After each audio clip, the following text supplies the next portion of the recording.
I'm back with the UFC Fight Night Tampa predictions, and this card is actually pretty fucking stacked. You got Covington versus Buckley in the main event. You got Swanson versus Quarantillo. Kape versus Bruno Silva. Dustin Jacoby is here. Adrian Yanez is here. Navajo Stirling opening up the main card. MJ on the prelims. Joel Alvarez. Sean Woodson. Miles Johns. I mean, these are some pretty cool names, but we're going to start at Davy Grant versus Ramon Taveras. Taveras. Who cares? I'm going with Davy Grant. I'm going to trust the old, stubbled-filled, trusty vet. He's a crafty vet, all right? I don't think Ramon is that good. I don't think he's got enough power, enough durability to last with Grant. I feel like Davey is going to be able to put the volume on him and take him to a decision. Moving on. We're moving past this women's fight here. We're going with Miles Johns versus Felipe Lima. I think Miles John just moved up, right? I think he was a bantamweight. His last fight was Colby, right? Cody Garbrandt. Oh no, he was versus Silva de Andrade. Why is he in the featherweight division? That doesn't make sense. Regardless, people are going with Lima. I don't know why Miles Johns is moving up, but I'm gonna go with Miles Johns. I feel like he's got that power. He can get it done. Don't really care about these matchups. Sean Woodson versus Padilla. I don't care about this matchup. We're moving on. Joel Alvarez versus Klose. I'm going with Alvarez, man. Alvarez is actually really underrated. I feel like he's going to be a gatekeeper for the lightweight division for a minute. Like, just staying right near the rankings, right outside the rankings, and finishing these guys. He's just that tall, long, rangy Muay Thai striker type of style. He's like Jai Herbert if Jai Herbert was good and had a chin. And yeah, I think he's going to take it to Klose, and we could see a third round knockout, but I'm going to say decision. Alvarez decision. Jokar is just kind of average in every single way. And like that fluke slam is not enough to make me pick him. So yeah, moving on. Michael Johnson versus Ottoman Azaitar. Look, we got the GOAT here. Okay, so I'm picking the GOAT MJ. But seriously though, Azaitar's kind of washed, man. I cannot think of the last time he fought, so we will check right now. Last time he fought was against Francisco Prado in 2023. Yeah, and then getting chinned by Frivola. Like, this is not convincing. July 15, 2023, November 2022, and then September of 2020. Yeah, I'm not taking Azaitar on that. He's just not that guy. You know, there was a time where everybody thought he was that guy. He's not. I'm going with MJ. He's very fast, and I think he can just outstrike Azaitar. I just don't think Azaitar's got the tools to chin Johnson. Moving on to the main card, we got White Israel Adesanya versus Tokkos. You gotta go with Stirling here, man. You got it. Like that's the right pick. This is like a setup for a debut. They want him to get an impressive finish. I literally do not know anything about Tokkos. Never heard of him before. Lost to Umar Sy. That's his only fight. Yeah, I'm going Stirling first round KO. That's what he's supposed to do, and I believe he will do it. This is not the level that he should be competing at, unless he's a bum. We'll never know. You never know with these city kickboxing guys. So, yeah, moving on to Adrian Yanez versus Daniel Marcos. Now, Daniel Marcos is 16-0 versus 17-5. You know, I was coming in here thinking about picking Yanez, and I feel like the time where Adrian Yanez is considered some sort of a prospect is over. Getting smoked by Rob Font, but then getting outstruck by Martinez, and then like kind of struggling with Vinicius Oliveira. I mean, not Oliveira, Vinicius Salvador. It just seems like his confidence is gone. And maybe that last fight is where he got his confidence back, but I don't see where he stacks up in this division. This division is too talented. Yanez is, I think he's like 30 something. Doesn't tell me his age, but like, yeah, I just don't see him doing much in the sport. I'm going Daniel Marcos by decision here. Moving on, Petrino versus Dustin Jacoby. This is an interesting one. People are picking Petrino, and I totally see why.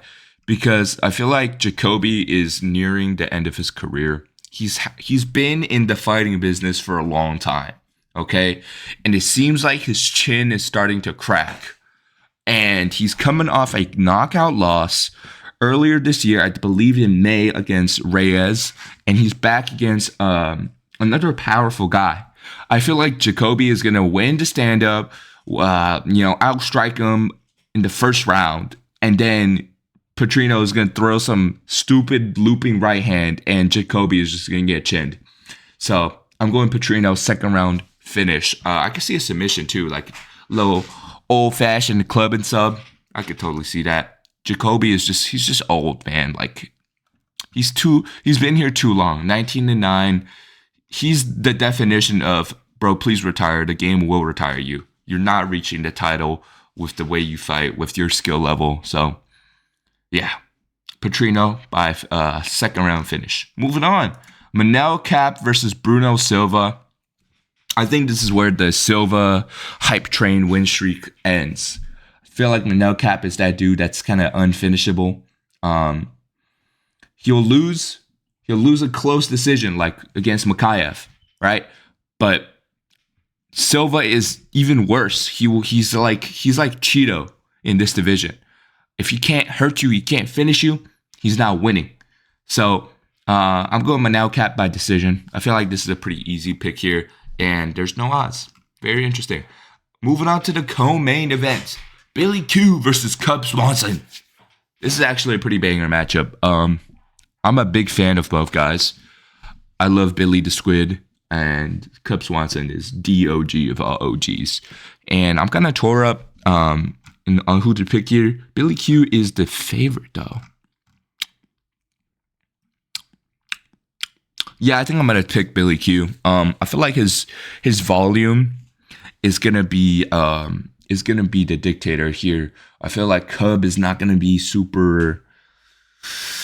He's old, man. Cub is old. I believe Swanson's like 40. And I feel like in the later rounds, that's going to show a lot. I feel like they're going to have a competitive first round where Cub wins it. But Billy lands a good amount. And in the second and third, I feel like Billy is just going to take over with his volume, just landing more on Cub. He'll land like a 3-punch combination while Cub lands one back. And then they engage again. It's the same thing. And yeah, man. And I just don't see Cub putting him out with like one big shot. I don't really see it. So Billy Q by decision. Moving on to the main event. Colby Covington. Why can't I full screen? Why can't I full screen this? Why can't I full screen this, UFC? I cannot click on this matchup. Thanks, guys. As a guy who can quote way too many Colby interviews, and I was really wanting to pick Colby. I really wanted to, man. I want to so bad because it would be so funny if Colby wins. He'll make a scene. He'll call out everybody on the mic. He's going to call Bilal bum. And it will be fun. It will be more entertaining. But Buckley is pretty entertaining as well. It's just he's louder. Okay? But I can't pick him. All right? Buckley is super active. He's been training. He's been grinding. He's looking to be a champion. And he's the younger generation guy. He's the bigger guy. And he's been working on his wrestling. Originally, I was thinking, you know what? Colby can actually win this. And I feel like he does have an edge in the wrestling. Like, Buckley is kind of like a more newer generation version of Usman. Big, powerful dude. He might not have the best takedown techniques, but he will get you down because he's just big. And I wanted to say that Colby would be able to out-wrestle him, be the faster guy, move around him, and gas him out. And that could totally happen. I feel like Buckley is just going to do enough damage before that. I feel like Colby might take over in the 5th after getting beat up for 3 rounds and then like having like close 4th where he loses. But Buckley is just going to be landing the thudding shots. Colby is going to, his hands when it lands, it has like a plastic hammer noise. So I see Buckley winning a decision. I don't see him finishing Covington. I feel like Covington is gritty in that way where he gets chinned, he'll stand back up. And most guys with good cardio can do that. Recovery is based on cardio, and Covington has good cardio. So I don't see Buckley finishing him, but I can see him putting out enough damage. I see at least one knockdown from Buckley, and I feel like Buckley will be able to take him down. Just pressure him to the fence, do the big body slam, and just put him down with that. So I'm going Buckley decision. Newer generation, younger guy, more menacing, more well-rounded, and he has a good game plan. All right, he knows how to game plan, and I feel like it will show here. So yeah, that's been my prediction for UFC Fight Night Tampa. Hope y'all enjoyed. Like and sub. See y'all in the next one. Peace.